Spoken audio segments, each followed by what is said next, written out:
Jesus.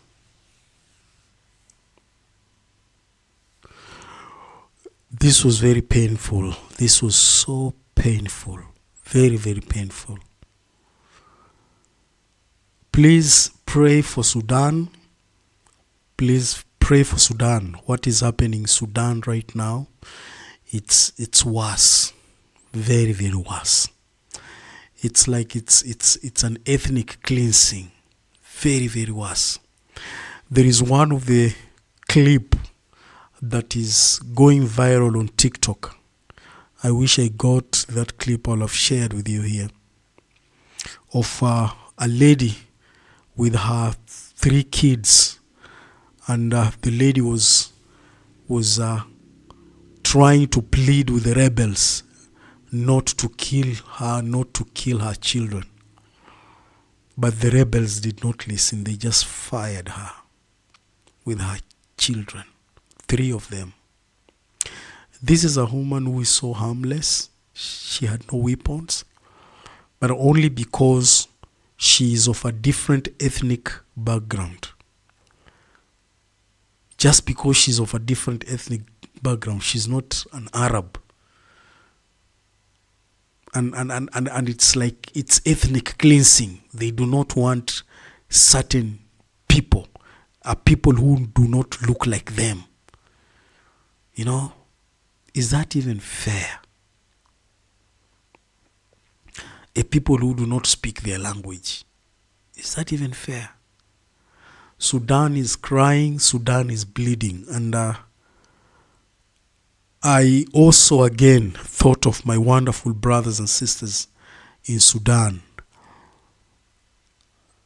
because they are members of the church in Sudan.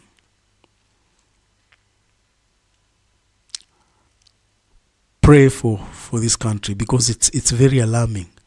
And I've seen a lot of people are calling upon the African Union organization to act with speed. Others are calling on the UN, United Nations organizations to act with speed, because this is a country whereby the rebels are actually, they've overpowered, so to speak, the regime, and they are taking over power. But by taking over power, they end up even killing innocent people, killing innocent people, women and children, which is very sad. Very, very sad. And at times you ask yourself, organizations like African Union, I don't know what they do.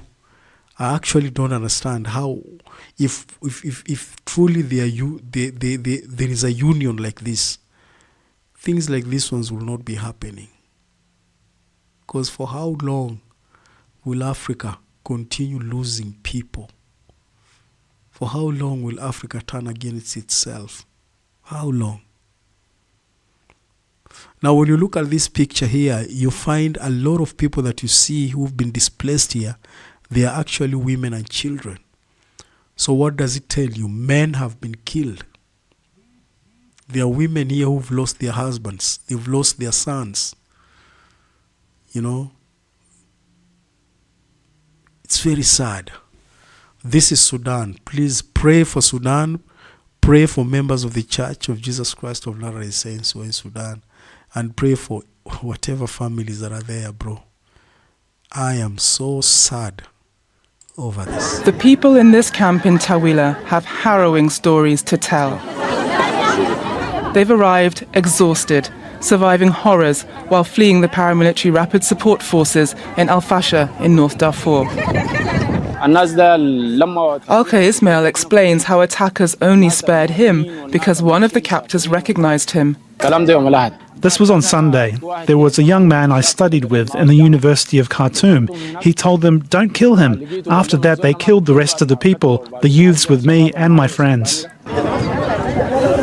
Other Sudanese who escaped also speak of the fear they experienced.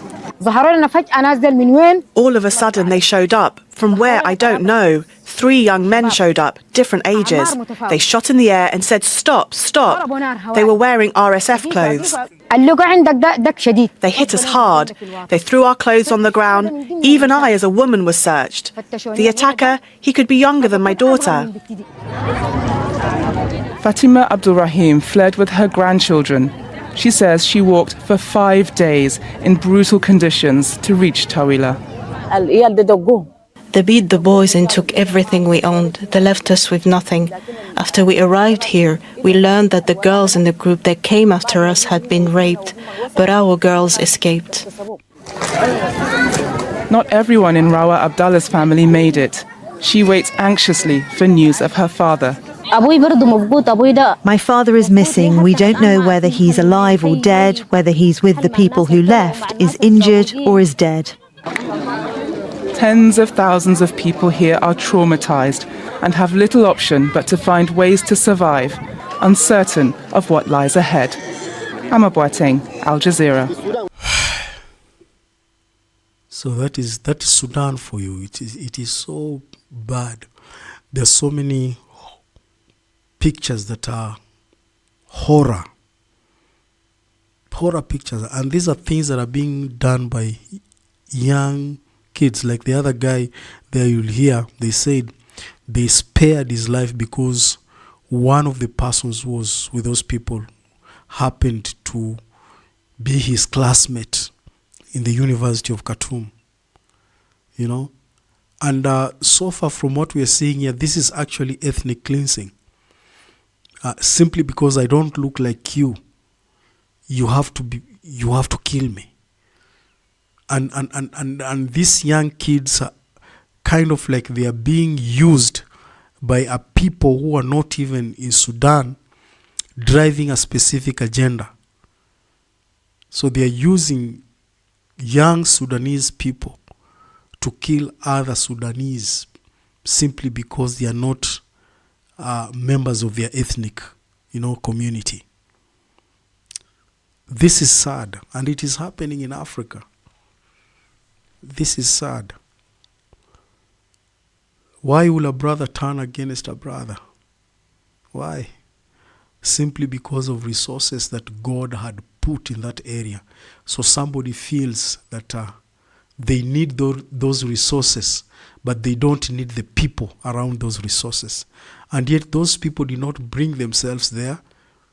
God placed them there with all those resources around there. They never wrote any application to anyone to be there.